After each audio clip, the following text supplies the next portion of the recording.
Assalamualaikum warahmatullahi wabarakatuh. Alhamdulillah alladzi hadana li hadza wa ma kunna linahtadiya laula an hadanallah. Wassalatu wassalamu ala nabiyyina Muhammadin ibni Abdillah wa ala alihi wa sahbihi wa mawalah, amma ba'du. Bapak Ibu jamaah yang dimuliakan Allah, puji dan syukur kita panjatkan kehadirat Allah atas segala karunia dan limpahan nikmatnya. Salawat dan salam mari kita senantiasa sampaikan kehadiran Rasulullah, keluarga, sahabat, dan para pengikutnya yang setia. Jamaah yang berbahagia, siang hari ini kita akan mengulas satu tema seputar peristiwa Isra Mi'raj. Saat ini kita berada di bulan Rajab, bulan yang menurut para mu'arrikh, para sejarawan, itu menjadi bulan di mana satu peristiwa besar dalam sejarah perjalanan risalah Islam itu terjadi, yaitu peristiwa Isra Mi'raj. Dan bulan Rajab ini juga merupakan salah satu dari bulan yang dimuliakan oleh Allah, karena dia menjadi salah satu di antara 4 al-ashhurul hurum, ya, al-ashhurul hurum atau bulan-bulan haram yang 4. Jadi ada bulan Rajab, bulan Dzul Qa'dah, bulan Dzul Hijjah, dan bulan Muharram. Nah, itu 4 bulan haram. Di dalam Al-Quran beberapa kali disebutkan tentang tema al-ashhurul hurum ini, bulan-bulan haram.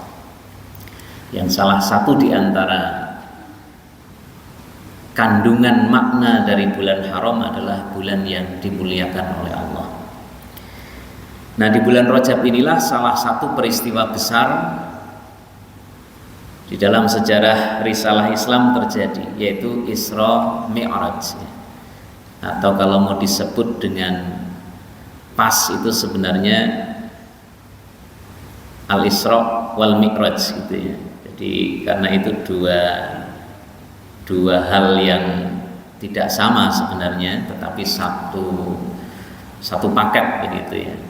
Jadi Isra Mi'raj, ya. Isra itu kita tahu merupakan perjalanan horizontal Nabi, ya, dari Masjidil Haram di Makkah ke Masjidil Aqsa di Palestina. Subhanalladzi asra bi 'abdihi lailam minal Masjidil Haram ilal Masjidil Aqsa. Nah, itu Isra, ya. Jadi peristiwa diperjalankannya Rasulullah pada satu malam lailan dari Masjidil Haram ke Masjidil Aqsa.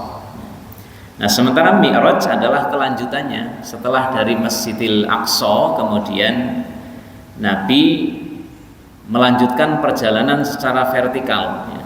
Melanjutkan perjalanan menuju ke langit, ya. Bahkan kemudian sampai ke satu tempat yang sangat jauh, ya, namanya Sidratil Muntaha, ya.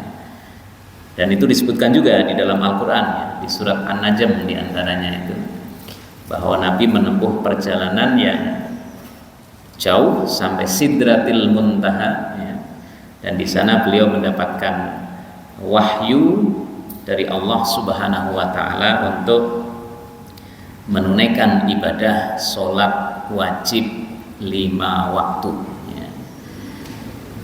Jadi yang perlu kita pahami, jangan sampai kemudian muncul anggapan bahwa baru pada peristiwa Isra Mi'raj ini umat Islam diperintahkan untuk menunaikan sholat, ya. Tidak, Bapak Ibu. Sebelumnya umat Islam sudah menunaikan sholat, hanya belum yang 5 waktu, ya. Hanya belum yang 5 waktu. Jadi sebelumnya umat Islam sudah sholat. Bahkan kalau kita runut ya, ibadah sholat ini kan termasuk as-syari'atul qadimah ya.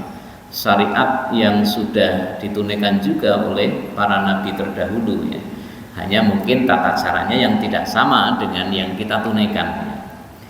Misalnya ketika Allah menceritakan tentang Nabi Isa alaihissalam itu di dalam Al-Quran di surat Maryam, itu beliau sudah diperintahkan menunaikan sholat ya. Wa ja'alani mubarakan ainama kuntu wa awsani bis sholati waz zakati ma dumtu hayya.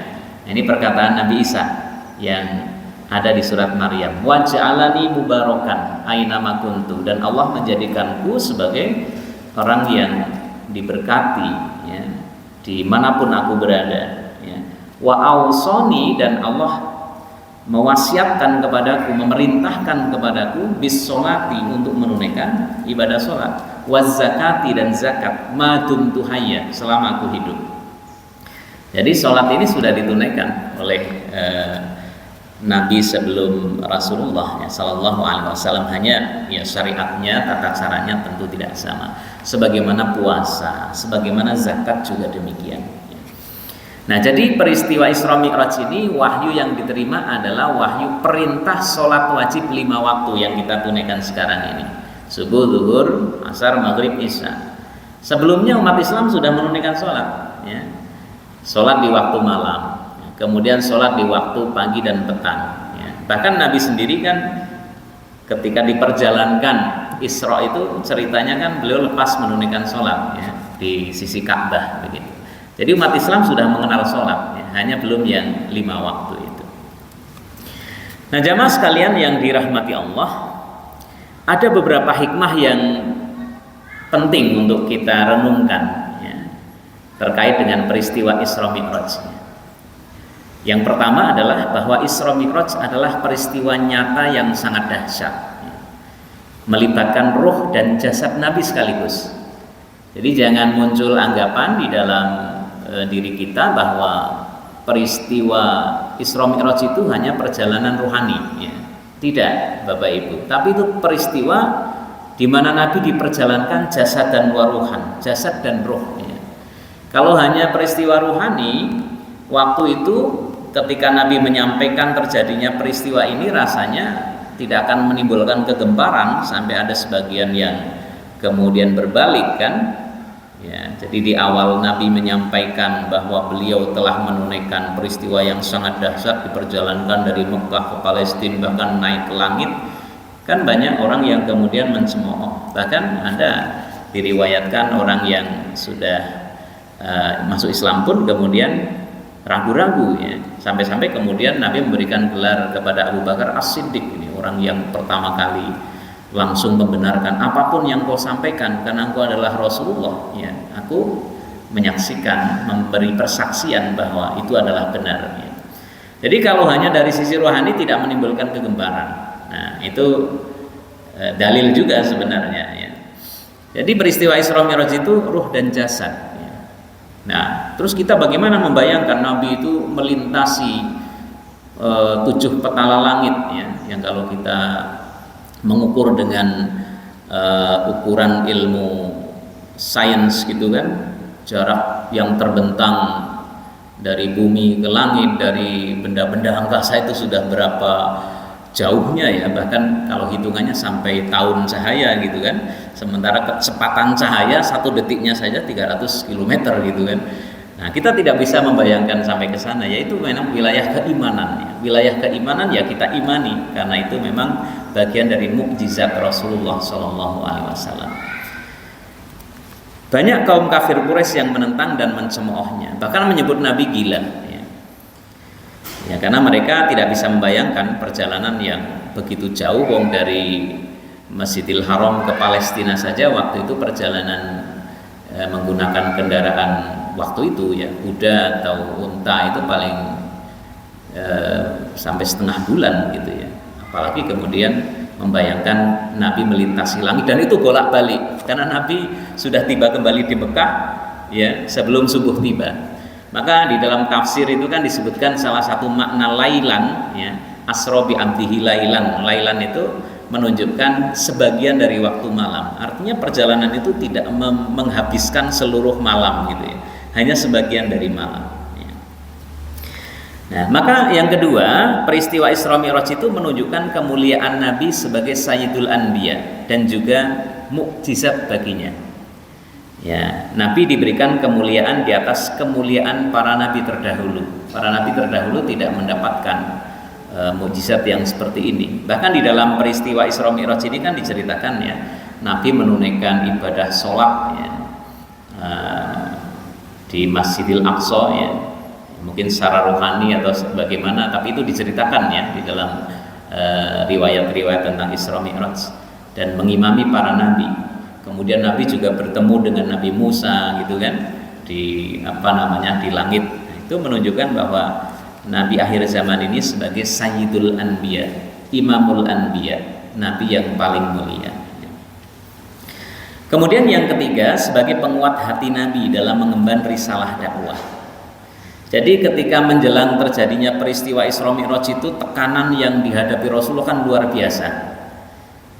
Sebelum itu Nabi menghadapi peristiwa yang juga sangat memukul beliau gitu ya, secara psikologis ya. Nabi kehilangan dua orang yang sangat dicintainya. Yang pertama Khadijah. Khadijah itu istri beliau yang sangat dicintai, istri beliau yang membantu dakwah ya, dari nol katakanlah ya, dengan hartanya ya. Jadi Khadijah itu memiliki posisi yang luar biasa di hati Nabi ya, sampai-sampai kan ada riwayat yang mengatakan Aisyah sampai cemburu kepada Khadijah gitu ya. Sampai pun ketika Khadijah itu sudah tidak ada gitu ya. Karena Nabi masih sering menyebut nama Khadijah yang memang memiliki tempat tersendiri di hati Rasulullah SAW. Maka Khadijah itu dalam hadis juga disebutkan bahwa beliau termasuk arba'atun min sayyidati nisa'i ahlil jannah, 4 wanita yang paling terkemuka di surga. Ada hadis Nabi yang mengatakan begitu. Ada 4 wanita paling terkemuka di surga. Yang pertama Khadijah binti Khuwailid, istri Nabi.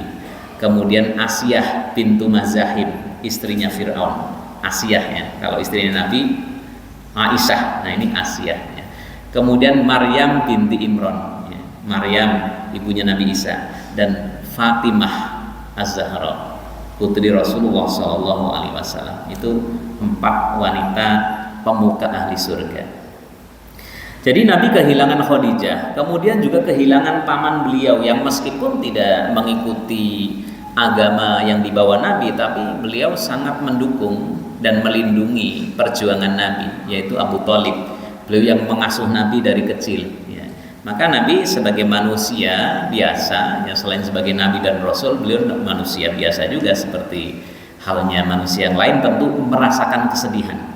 Dan itu menjadi satu penguat hati Nabi. Selain itu juga tekanan yang dihadapi oleh Rasulullah, oleh kaum musyrikin Mekah itu luar biasa. Mulai dari beliau diembargo secara ekonomi, nggak boleh Nabi dan para pengikutnya itu melakukan transaksi jual beli dengan penduduk Mekah yang tidak beragama Islam gitu ya. Jadi dan siksaan-siksaan yang dihadapi oleh Rasulullah dan para sahabat ya, luar biasa ya. Ini kan menjelang hijrah gitu ya. Jadi Rasulullah kemudian mendapatkan penguatan dengan peristiwa Isra Mi'raj ini, menguatkan hati beliau. Sowan langsung ke hadirat Allah Subhanahu wa taala adalah satu hal yang pasti ya, menguatkan hati beliau. Kemudian yang keempat, peristiwa yang menampakkan tanda-tanda kekuasaan Allah ya. Linuriyahu min ayatina gitu kan, disyaratkan di Al-Isra ayat 1. Peristiwa luar biasa. Maka dalam kajian tafsir itu disebutkan, ini ayat pertama surat Al-Isra itu diawali dengan kalimat tasbih. Subhanalladzi. Itu lazimnya untuk menggambarkan satu peristiwa yang sangat agung. Kalimat tasbih itu. Diawali peristiwa Isra Mi'raj itu penggambarannya dengan kalimat tasbih, subhanalladzi asra bi 'abdihi lailan ya. Kemudian juga di surat An-Najm ya, di sana juga disebutkan diisyaratkan tentang bagaimana Allah menampakkan tanda-tanda kekuasaannya di malam yang agung itu ya. Di sana disebutkan juga, saya kira Bapak Ibu sudah sering mendengar nih, bahwa Nabi diperlihatkan sebagian dari hal-hal ghaibiyat gitu ya.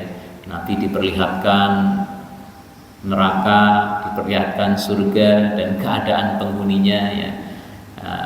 Mungkin ada yang bertanya, apakah sudah ada yang disisa? Nah, apakah sudah ada yang masuk surga dan mendapatkan kenikmatan surga gitu ya?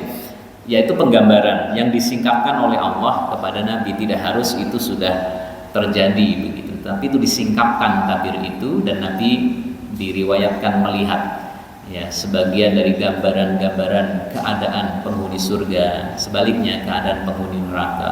Oh, penghuni neraka itu ada disebutkan itu di cerita Isra Mi'raj itu, ada orang yang menggunting lidahnya sendiri, setelah putus tumbuh lagi lidahnya, diguntingnya sendiri lagi, putus lagi. Kemudian Nabi bertanya kepada malaikat Jibril kan yang mendampinginya, itu mengapa itu wahai Jibril kok ada orang menggunting lidahnya sendiri? Oh, itu gambaran umatmu yang sukanya menyakiti hati orang lain ya, sukanya menggunjing, memfitnah. Nah, seperti itu diantara siksa nanti di akhirat gitu kan. Kemudian ada orang yang memukuli kepalanya sendiri sampai berdarah-darah. Siapa itu wahai Jibril? Oh, itu gambaran umatmu yang gak mau menunaikan ibadah sholat dan seterusnya. Nah, itu gambaran-gambaran yang diantaranya ditampakkan di malam Isra Mi'raj. Dan yang lain-lainnya masih banyak. Kemudian yang kelima, isyarat pentingnya membersihkan jiwa untuk meraih derajat yang tinggi. Diriwayatkan dalam hadis sebelum Nabi di Isra Mi'rajkan, Nabi kan dibedah dadanya. Jadi Nabi itu dalam sejarah atau tarikh itu diriwayatkan beberapa kali dibedah dada beliau. Ketika masih kecil dalam asuhan Halimah di kampung Sa'ad, maka disebut Halimah As-Sa'diyah. Nabi pernah dibelah dadanya dan itu disaksikan oleh sebagian putra dari Halimah yang kemudian mereka lari takut gitu kan, tapi kemudian mendapati Nabi dalam keadaan tidak kurang satu apa, bugar gitu kan, tapi mendapati ada sosok yang kemudian membelah dada beliau. Kemudian juga ketika malam Isra Mi'raj itu, sebelum di Isra Mi'raj kan Nabi diceritakan dibaringkan di sisi Ka'bah, kemudian dibelah dada beliau, diisi dengan hikmah, dikuatkan dengan ilmu dan sepenuh keimanan. Kemudian disucikan hatinya dengan air zam-zam begitu kan. Nah, ini satu isyarat yang bisa kita ambil hikmahnya. Kalau kita ingin meraih makom yang tinggi, Nabi kan mi'raj ke langit gitu kan, maka kita pun mestinya membersihkan hati kita, membedah dada kita, mengeluarkan kotoran-kotoran hati kita begitu, bahasa mudahnya gitu kan. Kita bersihkan hati kita agar kita kemudian mencapai dalam tanda kutip mi'raj begitu, mencapai makom yang tinggi begitu kan, mencapai derajat yang tinggi. Nabi dinaikkan oleh Allah Subhanahu wa taala ke makom yang sangat tinggi ya, setelah dibersihkan hatinya, dikuatkan hatinya dengan ilmu dan hikmah. Maka kita pun begitu, membersihkan hati, menguatkan diri dengan ilmu dan hikmah serta menguatkan keimanan kita, niscaya kita akan meraih derajat yang mulia. Kemudian yang keenam, jamaah sekalian, dalam peristiwa Isra Mi'raj diturunkannya perintah sholat wajib 5 waktu. Nah, tadi sudah kita ulas di awal. Jadi ketika Rasulullah sampai di Sidratul Muntaha dan menghadap Allah, lalu Allah menurunkan syariat sholat 5 waktu. Dan perintah sholat yang Rasulullah terima menjadi perintah yang diteguhkan kepada umatnya agar jangan sampai melalaikannya. Sholat adalah tiang agama dan hal yang pertama akan dihisab. Bapak Ibu jamaah rahimakumullah, satu hal yang bisa kita renungkan, kalau Allah Subhanahu wa taala memerintahkan satu syariat, itu biasanya Allah mencukupkan menurunkan ayat begitu, atau memerintahkan langsung kepada Rasulullah. Allah perintahkan Rasulullah tunaikan puasa, ya diturunkan ayat tentang puasa gitu kan. Ya ayyuhalladzina amanu kutiba alaikumusiyam. Ya, kemudian kaum muslimin puasa gitu kan. Diperintahkan zakat, turun ayat tentang zakat. Dan ibadah-ibadah yang lain. Tetapi khusus sholat ini, meskipun sudah diturunkan ayat yang memerintahkan untuk sholat, rasa-rasanya gitu dalam tanda kutip ya, itu tidak cukup. Allah Subhanahu wa taala langsung memanggil Rasulullah untuk menghadapnya, ya. Untuk menerima langsung perintah itu melalui satu proses yang sangat dahsyat gitu kan. Maknanya apa? Ya maknanya sesuatu yang dibawa itu pasti satu hal yang sangat dahsyat gitu kan. Satu hal yang sangat penting. Proses pewahyuannya saja tidak cukup hanya langsung diperintahkan dengan ayat gitu kan. Tetapi dengan proses yang luar biasa, diperjalankan dengan cara yang begitu agung, dengan cara yang begitu dahsyat, itu menggambarkan bahwa hal yang mau diterima itu satu hal yang sangat penting. Maka ibadah sholat itu satu hal yang sangat penting dalam agama kita, ya. Dia imaduddin, ya, tiangnya agama. Awalu ma yuhasabu bihil abdu yaumal qiyamah. Yang pertama akan dihisab di hari kiamat. Maka cara mewahyukannya pun dengan cara yang khusus gitu, kira-kira salah satu dari hikmah kita memahami peristiwa Isra Mi'raj ini. Kemudian yang terakhir jamaah sekalian, peristiwa Isra Mi'raj ini menunjukkan arti pentingnya posisi masjid dan perintah memakmurkannya dengan ibadah. Isra Mi'raj itu kan, terutama Isra itu kan perjalanan dari masjid ke masjid gitu ya. Perjalanan dari Masjidil Haram ke Masjidil Aqsa. Ya, ini salah satu dari pesan moralnya. Ya, umat Islam mestinya memahami arti penting posisi masjid dalam kehidupan kita, dan kita menjadi pribadi-pribadi yang punya komitmen untuk memakmurkan masjid begitu. Dan ketika kita ingin mencapai makom yang tinggi sebelum Mi'raj gitu kan, Nabi sebelum dimi'rajkan kan dari masjid ke masjid. Komitmen memakmurkan masjid itu insya Allah akan menghantarkan kita untuk meraih derajat yang tinggi, ya. Karena bagi seorang muslim, ya, salah satu dari tanda bagusnya kualitas keislaman dan keimanan kita itu kan dalam komitmen kita memakmurkan masjid. Innama ya'muru masajidallah man amana, ya, min billahi wal yaumil akhir. Hanya saja yang memakmurkan masjid Allah adalah ya orang-orang yang beriman kepada Allah dan hari akhir. Di surat At-Taubah ayat 18. Jadi itu menunjukkan bahwa seorang muslim yang baik ya mestinya ya rajin ke masjid begitu kira-kira, ya. Nah, ini salah satu dari apa yang bisa kita ambil dari hikmah peristiwa Isra Mi'raj. Bapak Ibu jamaah yang dimuliakan Allah, itu beberapa hal dari hikmah dan juga mungkin pesan moral yang dapat kita renungkan dari peristiwa agung yang di negara kita diperingati di berbagai kalangan, bahkan dijadikan hari libur nasional, ya. Kamis depan itu hari libur Isra Mi'raj itu, ya. Nah, jadi mudah-mudahan tidak hanya kita memperingati, bukan hanya kita menikmati liburnya, tapi juga kita bisa menyelami hikmah dan merenungi pesan-pesan moral dari peristiwa agung yang kita peringati itu. Harapannya ya mudah-mudahan akan menambah keteguhan dan keimanan kita serta semangat kita di dalam menunaikan ibadah sholat, ya, terutama, ya, dan juga pesan-pesan yang lain dari peristiwa Isra Mi'raj ini, ya. Mungkin demikian Bapak Ibu jamaah yang dirahmati Allah. Monggo Pak Isra. Saya pernah mendengar beberapa terkait ini. Itu ada perintah yang jarang ditemukan dan itu sunnah, perintahnya lewat malaikat, tidak langsung tapi lewat pas peristiwa itu. Katanya ada perintah bekam itu jadi sunnah, perintahnya pas saat.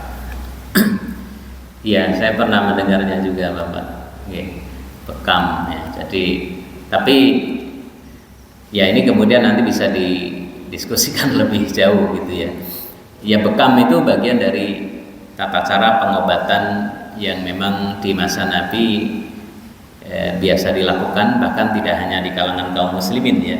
Jadi itu bagian dari pengobatan yang lazim dilakukan, dan Nabi juga dalam beberapa riwayat dijumpai menyatakan bahwa itu memberikan manfaat bagi kita untuk kesehatan kita, ya. Termasuk juga misalnya habbatus sauda itu kan ada juga, ya. Dalam beberapa hal, ya, yaitu menjadi hasanah, ya, bagian dari peradaban umat Islam, ya. Tetapi kemudian kadang-kadang ada kalangan tertentu yang mungkin terlalu berlebihan dalam apa namanya memposisikan pengobatan ini yang kemudian dikatakan sebagai tibun nabawi, ya betul ya. Tetapi apakah yang selain itu kemudian tidak dikatakan pengobatan yang Islami katakanlah? Karena yang namanya pengobatan itu kan juga berjalan sesuai dengan penemuan yang dihasilkan oleh apa namanya peradaban dan ilmu, ya. Apapun yang kemudian dijumpai melalui aktivitas penelitian, kemudian penemuan ilmiah, selama itu kemudian membawa manfaat dan maslahat bagi manusia, ya itu pada hakikatnya Islami juga, karena itu lahir dari proses afala tatafakkarun, afala taqilun, ya, bahwa kita diperintahkan untuk terus berproses menghasilkan apa namanya nilai-nilai peradaban yang tinggi untuk kemaslahatan dan kemajuan manusia, sehingga kemudian membatasi pengobatan Islami hanya pada katakanlah bekam, hambatus sauda, ini satu hal yang menurut saya kontraproduktif. Walaupun iya itu bagian dari hasanah peradaban tibun nabawi gitu ya, tetapi ada kalangan tertentu kan yang tidak mau melakukan pengobatan, wah ini yakin ini pokoknya hanya ini gitu kan, ada yang seperti itu. Tapi bagi saya semuanya sepanjang itu dihasilkan dan dibuktikan melalui apa namanya hasil apa namanya yang memang ilmiah, ya, itu ya Islami juga, kan lahir dari proses berpikir, dan kita diperintahkan untuk terus memikirkan apa yang ada di langit dan di bumi dan untuk kemaslahatan manusia.